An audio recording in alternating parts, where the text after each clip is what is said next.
നമസ്കാരം. നമുക്ക് മലയാളം പേപ്പർ 1-ൽ 2018 ശേഷം കുറേ ചോദ്യങ്ങൾ ഔട്ട് ഓഫ് സിലബസ് ആയിട്ട് വരാറുണ്ട്. അപ്പം അതൊക്കെ ഔട്ട് ഓഫ് സിലബസ് അല്ല എങ്കിൽ പോലും പ്രത്യേകമായിട്ട് ഹെഡിങ് കൊടുക്കാത്ത ഭാഗങ്ങളാണ്. അപ്പോൾ അതിൽ പ്രധാനപ്പെട്ട ഒന്നാണ് മുക്തക പ്രസ്ഥാനം. നമുക്ക് മുക്തക പ്രസ്ഥാനത്തെ ഇന്നൊന്ന് പരിചയപ്പെടാം. മലയാള കവിതയിലേക്ക് മുക്തകങ്ങൾ കടന്നു വരുന്നത് സംസ്കൃത ഭാഷയുമായിട്ടുള്ള സമ്പർക്കം മൂലമാണ്. മുക്തകം എന്നതൊരു കാവ്യപ്രസ്ഥാനത്തിൻ്റെ പേരാണ്. മുക്തകം എന്ന വാക്കിൻ്റെ അർത്ഥം മോചിക്കപ്പെട്ടത്, മോചിതമായതെന്നാണ്. അപ്പോൾ ഒന്നിൽ നിന്ന് വേറിട്ട് നിൽക്കുന്ന എന്നുള്ള അർത്ഥമാണ് നമുക്ക് കൊടുക്കാൻ കുറച്ചുകൂടി യോജിക്കുക. എന്ന് വെച്ചാൽ മുത്തുപോലെ പൂർണ്ണമായത്. ഒരു മാലയിൽ ഒരുപാട് മുത്തുകൾ ഉണ്ടെങ്കിലും അതിലൊരു മുത്ത് മാറ്റി വെച്ചാൽ ആ മുത്തിന് ഭംഗിയുണ്ടായിരിക്കും, അതിനൊരു പൂർണ്ണത ഉണ്ടായിരിക്കും അല്ലേ. അതുപോലെ മൂല്യമുള്ളതും അലങ്കാരവും ശബ്ദഭംഗിയും അർത്ഥഭംഗിയും ഒക്കെ ചേർന്ന ഒരാശയം പൂർണ്ണമായിട്ടും പ്രതിഫലിപ്പിക്കാൻ പറ്റുന്ന ശ്ലോകങ്ങളെയാണ് മുക്തകങ്ങൾ എന്ന് പറഞ്ഞു പോരുന്നത്.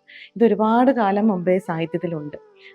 വേദകൃതികളിലും അതുപോലെ തന്നെ വാത്മീകിയുടെ മാനുഷാദ എന്ന് പറഞ്ഞ ശ്ലോകത്തിലുമൊക്കെ ഈ ലക്ഷണങ്ങളൊക്കെ പൂർണ്ണമായിട്ട് നമുക്ക് കാണാൻ പറ്റും. അങ്ങനെ സംസ്കൃത കാവ്യങ്ങളുടെ ഈ ഒരു സ്വാധീന ഫലമായിട്ടാണ് മലയാളത്തിൽ മുക്തക പ്രസ്ഥാനം ഉടലെടുക്കുന്നത്. എന്തായാലും മലയാളത്തിൽ സംസ്കൃത സ്വാധീനം ഏറ്റവും അധികമായിട്ട് വന്നത് നിങ്ങൾക്ക് എല്ലാവർക്കും അറിയാം, മണിപ്രവാള കാലഘട്ടത്തിലാണ്. അപ്പോൾ മണിപ്രവാളത്തിലെ ആദ്യ കവിയെന്ന് നമ്മൾ വിശേഷിപ്പിക്കുന്ന തോലനാണ് മലയാള മുക്തകങ്ങളുടെ ആചാര്യനായിട്ട് നമ്മൾ കൊടുക്കുക. ആ ഒരു അംഗീകാരം തോലനാണ് കൊടുക്കുക.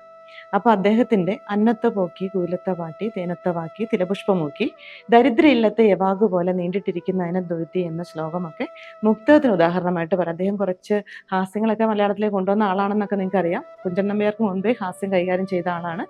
അപ്പം അന്നത്തെ പോലെ സഞ്ചരിക്കുന്നവളും കുയിലിനെ പോലെ പാടുന്നവളും ദരിദ്ര ഇല്ലത്തെ കഞ്ഞിവെള്ളം പോലെ നീണ്ട മിഴികളോട് കൂടിയതുമായ ഒരു സുന്ദരിയാണ് അദ്ദേഹം വർണ്ണിക്കുക. അപ്പം മണിപ്രവാളത്തിൻ്റെ പാരമ്പര്യമൊക്കെ ഉൾക്കൊണ്ടുകൊണ്ട് അതായത് സ്ത്രീ വർണ്ണനാപരമായിട്ടുള്ളതും അതുപോലെ തന്നെ ദേവദാസി സമ്പ്രദായത്തിൻ്റെ പശ്ചാത്തലവുമൊക്കെ സൂചിപ്പിക്കുന്ന ഒട്ടേറെ മുക്തങ്ങൾ ആ സമയത്ത് ഉണ്ടായിട്ടുണ്ട്. അപ്പോൾ പ്രധാനമായിട്ടും നമുക്ക് ഈ ഒരു ഭാവപരമായിട്ട് പറയുമ്പോൾ അതൊരു സംസ്കൃത പാരമ്പര്യത്തിൽ നിൽക്കുന്നുണ്ട്. ഭാവപരമായിട്ട് രൂപപരമായിട്ട് സംസ്കൃത പാരമ്പര്യത്തിലുണ്ട്.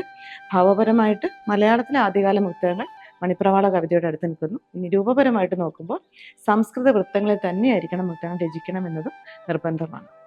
മണിപ്രവാള കാലഘട്ടത്തിന് തുടർച്ചയായിട്ട് പിന്നീടും മലയാളത്തിൽ ധാരാളം മുക്തങ്ങൾ ഉണ്ടാകുന്നുണ്ട്. പിൽക്കാല മണിപ്രവാള കൃതികളായ രാമായണം ചമ്പുവിലും ഭാഷാനൈഷധം ചമ്പുവിലും ഒക്കെ നമുക്ക് മുക്തങ്ങളുടെ ലക്ഷണങ്ങളൊക്കെ ചേർന്ന ഒട്ടേറെ ശ്ലോകങ്ങൾ കാണാൻ പറ്റും. പിന്നെ കോട്ടയത്ത് തമ്പുരാൻ്റെയും കൊട്ടാരക്കര തമ്പുരാൻ്റെയും ഒക്കെ കൃതികളിൽ ഇത്തരം സവിശേഷതയുള്ള ശ്ലോകങ്ങളൊക്കെ ഉണ്ട്. പിന്നീട് മലയാളത്തിൽ മുക്തക പ്രസ്ഥാനത്തിൻ്റെ ഒരു പുഷ്കല കാലം എന്ന് പറയാൻ പറ്റുന്നത് വെൺമണി കാലഘട്ടത്തിലാണ്. അപ്പോൾ വെൺമണി കവികൾ പൂർണ്ണമായിട്ട് മലയാള ഭാഷയെ തിരിച്ചു പിടിക്കാനുള്ളൊരു ശ്രമം നടത്തിയത് തന്നെ മുക്തകങ്ങളിലൂടെയാണ്. സംസ്കൃത വൃത്തങ്ങൾ സ്വീകരിക്കുക എന്നുള്ള ആ ഒരു രീതി അവർ പിന്തുടർന്നുവെങ്കിലും പൂർണ്ണമായിട്ടും മലയാള ഭാഷയിലേക്ക് ഈ പറയുന്ന മുക്തകം പോലുള്ള പ്രസ്ഥാനത്തെ ആ ഒരു ഭാഷയൊക്കെ അതിൻ്റെ സംസ്കൃതത്തിൻ്റെ ആ ഒരു ചട്ടക്കൂടിൽ നിന്ന് മോചിതമാക്കാനായിട്ട് വെൺമണി കവികൾ ശ്രമിച്ചിട്ടുണ്ട്.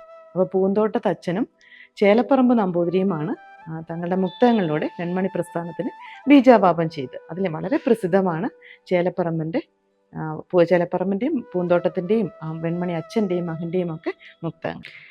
മൂടില്ലാത്തൊരു മുണ്ടു കൊണ്ടു മുടിയും മൂടിയിട്ടു വൻ കറ്റയും ചൂടിക്കൊണ്ടരിവാൽ പുറത്തു തിരികെ പ്രാഞ്ചിക്കിതച്ചങ്ങനെ നാടൻ കച്ചയുടുത്തു മേനി മുഴുവൻ ചേറും പുരണ്ടിപ്പൊഴി പാടത്തൂന്നു വരുന്ന നിൻ വരവു കണ്ടേറെ കൊതിക്കുന്നു ഞാൻ.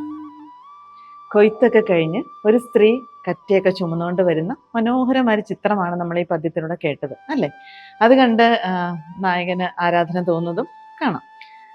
അപ്പോൾ ഇതിൽ ആ ഒരു വെൺമണി കാവ്യങ്ങളുടെയൊക്കെ ശൃംഗാര ലോലുപതയൊക്കെ ഉണ്ട്. എങ്കിലും ഒരു മുക്തകം എന്ന നിലയിൽ വളരെ പ്രസിദ്ധമായൊരു ശ്ലോകമാണ്. അപ്പോൾ നിങ്ങൾക്ക് പരീക്ഷയ്ക്ക് ഒരെണ്ണം എഴുതേണ്ടി വരും. ഏതെങ്കിലും ഇഷ്ടമുള്ളവരെണ്ണം നിങ്ങൾക്ക് പഠിച്ചു വയ്ക്കും. ഒരുപാട് ശ്ലോകങ്ങളുണ്ട്. അതിൽ എളുപ്പമുള്ളത് പഠിച്ചു വെച്ച് അതിൻ്റെ അത്യാവശ്യം എങ്ങനെയാണ് ഇതൊരു പൂർണ്ണ ശ്ലോകത്തിലേക്ക് വന്നത്, പൂർണ്ണമായ അർത്ഥത്തിലേക്ക് വന്നതെന്നൊക്കെ കൊടുക്കാം. അപ്പോൾ പ്രധാനമായിട്ട് നമ്മൾ ഇനി ശ്രദ്ധിക്കേണ്ടത് മുക്തങ്ങളെക്കുറിച്ച് എഴുതുമ്പോൾ ഇതിൽ സംസ്കൃത വൃത്തങ്ങൾ മാത്രമാണ് ഉപയോഗിക്കുന്നതെന്ന് പറഞ്ഞു. അതിൽ തന്നെ ചില വൃത്തങ്ങളെ നമ്മളൊന്ന് ആൻസറായിട്ട് കൊണ്ടുവരണം.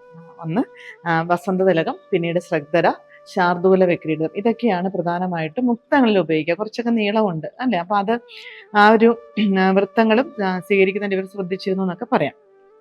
പിന്നീട് ആശാൻ എഴുതിയ കൃതികളിലൊക്കെ ഉണ്ട്, ആശാന്റെ മുക്തങ്ങളൊക്കെ ഉണ്ട്.